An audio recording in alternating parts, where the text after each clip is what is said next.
ताल्लुक़ पाया गया। और अस्त हरफ रब्त है। हरफ रब्त का मतलब है ताल्लुक़ पैदा करने के लिए, मुनासबत पैदा करने के लिए। तो किताब अहमद पेश हामिद अस्त। अहमद की किताब हामिद के सामने है। ये तीनों फ़िक्रे मुरक्कब हैं। ये तीनों फ़िक्रे टुकड़े, अल्फाज के टुकड़े या जुमले कह दें, जुमले तो नहीं क्योंकि इनमें दो मुरक्कबे नाक़िस हैं जो जुमला नहीं होती। फ़िक्रे, ये तीनों फ़िक्रे मुरक्कब हैं। मुरक्कब की दो किस्में हैं, मुरक्कब नाक़िस, मुरक्कब ताम। अब ये बात मुरक्कब की मिसालों को देख के ही समझ में आ जाती है कि मुरक्कब दो तरह का बनता है।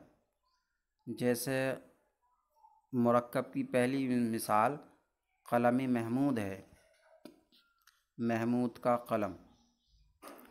तो ये मुरक्कब है कलम महमूद, दो लफ्ज़ों से मिलकर बना है और आपस में मुनासबत भी है, लेकिन इससे पूरी बात समझ में नहीं आ रही। महमूद का कलम, महमूद का कलम कीमती है या महमूद का कलम सस्ता है, महमूद का कलम खूबसूरत है या महमूद का कलम बेकार है।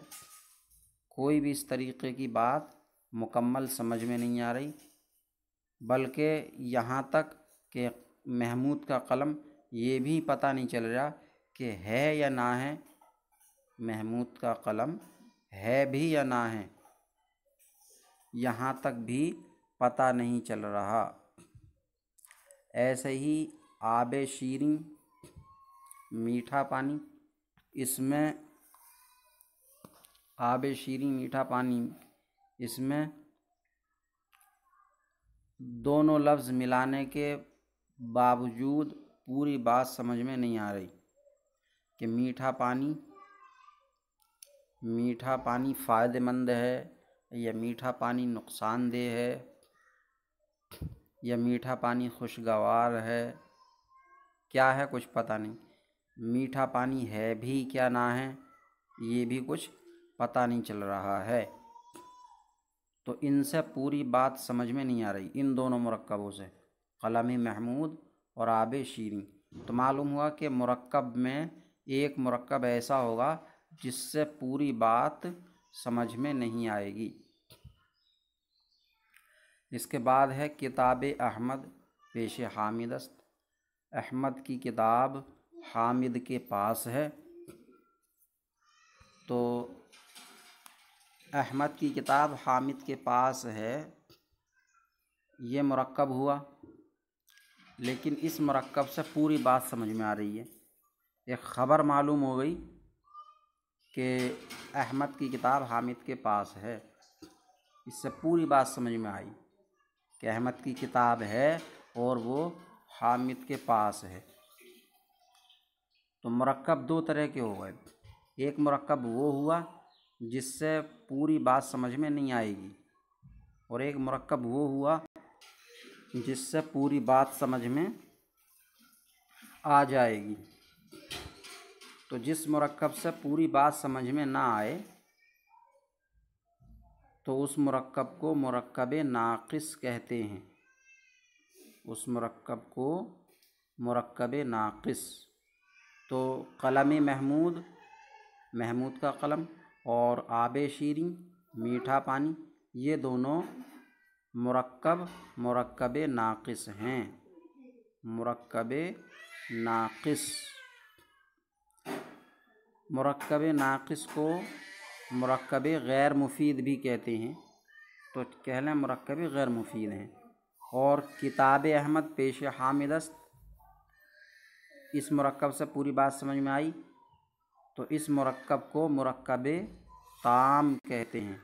मुरक्कब ताम, मुरक्कब ताम।